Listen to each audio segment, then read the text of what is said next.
Hi, I'm Marco Arment, and I'm going to review the new Apple 15-inch MacBook Pro with Touch Bar.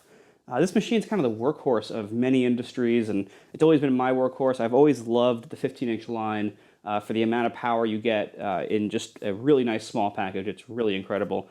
First of all, you'll notice there's a pretty noticeable but not massive weight difference. It's a little bit lighter, it's a little bit thinner. And compared to the old one, which I have here, these are both light machines. It's not a huge difference between the two, honestly. They're also both thin machines. Again, you don't really notice the thinness difference. You do notice the weight difference, but it isn't a huge difference. It's not like going from a 15-inch to a MacBook Air.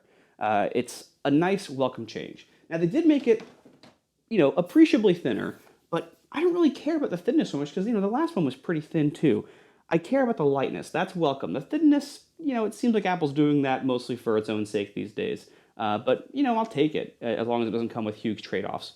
Unfortunately, there are a few, and we'll get to that, but lightness is very much appreciated. Now, onto the amazing display. It's a nice big 15-inch Retina screen. It's not that different looking from the 2012 model. It's still the same resolution. Apple's now shipping it in the downscaling mode where it crams more space into the screen and then it shrinks it down to the actual resolution of the panel, which is one step lower than this. I don't love this because that shrinking process makes it look a little bit blurry, and that's not great. I'm not a huge fan of that. It doesn't look as nice as it could. I wish Apple would just actually increase the resolution of the panel itself to 2x 1680, which is what they're simulating here. Other PC laptops have screens that are that high resolution, so I'm pretty sure it's possible. They just didn't for whatever reason, and I really wish they would because this screen looks great at its native resolution of 1440 points across, but at the scaling resolution that it ships with, which is what I think most people will use, it doesn't look as good as it could. Now, the keyboard and trackpad are interesting. The new keyboard is this new shallow one, very similar to the one on the 12-inch MacBook, which is very controversial, kind of divisive. I don't love this keyboard. It also sounds a little bit weird. It sounds a little bit like clunky, if that makes sense. It's not a good sound. It sounds a little bit cheap, and it's kind of loud. It's almost as loud as if somebody in your office has a clicky keyboard and you hate them because they're in the cubicle next door or whatever, and you hear it all the time. It's almost that loud. And so to have that on this mainstream laptop is a little unfortunate. It is a little bit better feeling than the 12-inch MacBook keyboard. It's just enough of a difference that I don't hate it, but I still don't like it. And keyboards are mostly empty space, so they didn't need to make the keyboard terrible to make the laptop lighter. They just needed to make it terrible to make the laptop thinner. And again, thinness, we weren't really asking for that. We like lighter, but you didn't need to kill the keyboard usefulness to make it lighter. So it's fine. I've already gotten used to it. I don't like it though. The new trackpad is a much nicer story. The trackpad is huge. Look at this. It's ridiculous. It is almost as big. It is almost as big as this magic trackpad that I have from my desktop. It is ridiculous how big this thing is. But it is the force touch kind, so you click it and it's not the real click, it's a fake click. And I don't like that so much because those fake clicks, they don't feel like good clicks to me. It doesn't feel like a good trackpad button. It feels like a crappy trackpad button. So instead, I have switched over to be a tap-to-click person, which I've never done in my entire computing career. Now I'm a tap-to-click person because it is just as reliable as the Force Touch trackpad, which is most of the time, but not all of the time. It's faster and requires less pressure, and it doesn't have that weird fake click feeling and fake click sound. So I've converted to that. It's fine. As for the touch bar, this is interesting. This is the new hotness of this year's model. This new touch bar across the top here. I don't think when it's just a big row of buttons, I don't think that works very well because then you have to look at it instead of just kind of inherently moving it. When it's a slider, you can tap it and then you can look at the main screen as you slide it up and down. That is way more useful than having to look down at a row of buttons and find the right button for you every time because then you're taking your eyes off the screen and that's no good. But overall, touch bar is pretty good. Certain apps, it's better than others. I find the emoji bar that a lot of people use is okay, but you have to swipe through so many emojis. It's kind of not useful if what you want isn't on that very first page. But overall, it's fine. I would say we still have a long time to go before we really know how good the touch bar is in practice. We have some idea now from Apple's apps, and it's good. I'm actually really glad they've done as much as they have. It really shows more commitment to the Mac platform than I think we've been expecting and fearing recently. So that's really good. It's still kind of gimmicky and kind of experimental right now. We're going to see, I think, over the next few years as Apple and developers really figure out how to use it well. Instead of just what can we do, we'll figure out what should we do and what works best. That's really nice. Touch ID is awesome. It is so nice to be able to just lock and unlock the laptop with Touch ID, to be able to use Apple Pay for online shopping. Now, if you run any kind of online store, you really want to make sure you support Apple Pay, because it honestly makes me buy things more because there's less friction. It's so much faster than just entering stuff manually. You want to support Apple Pay, and as a user, as a customer, it's fantastic. So let's talk about the ports. Now, obviously, this has dropped the old ports in favor of the USB-C, and there's two on this side, and a headphone jack. One of them you're going to have to use for the charging cable. So basically, most of the time you have 3 USB-C ports. USB-C ports are really great. They can be used for anything. Unfortunately, they're currently used for just about nothing, so you need to buy adapters, and lots of adapters, and you need to carry all these adapters. And so there's additional cost, additional hassle. There's going to be the times when you're going to need a certain adapter that you're just not going to have with you, or you're not going to own.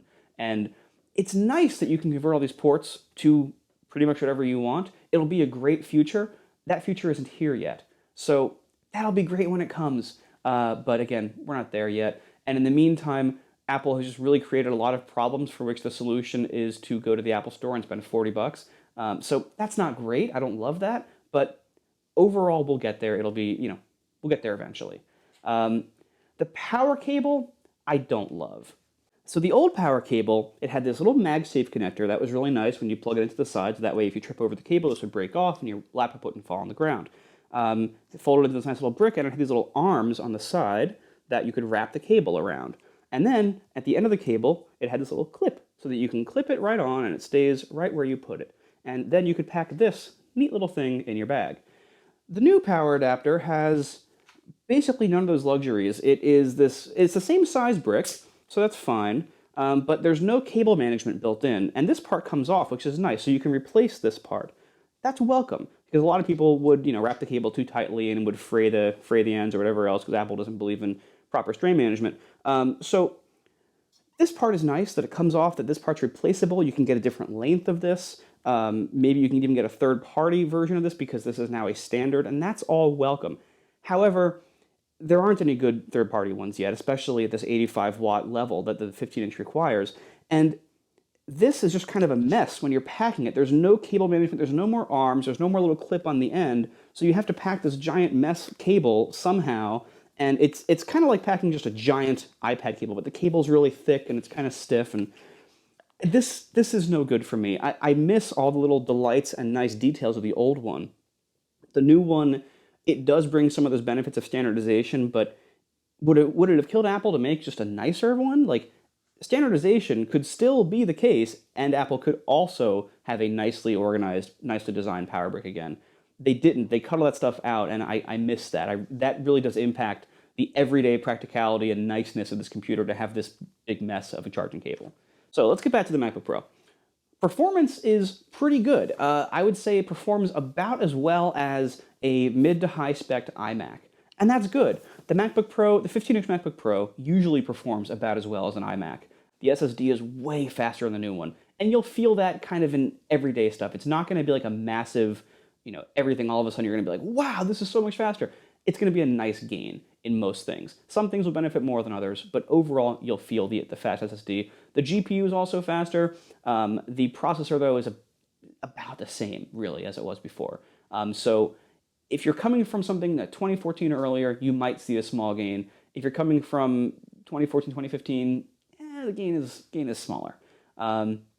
As for heat and fan noise, this is one area where they've made a large improvement. You can actually max out the processor for a good few minutes before the fans even become audible.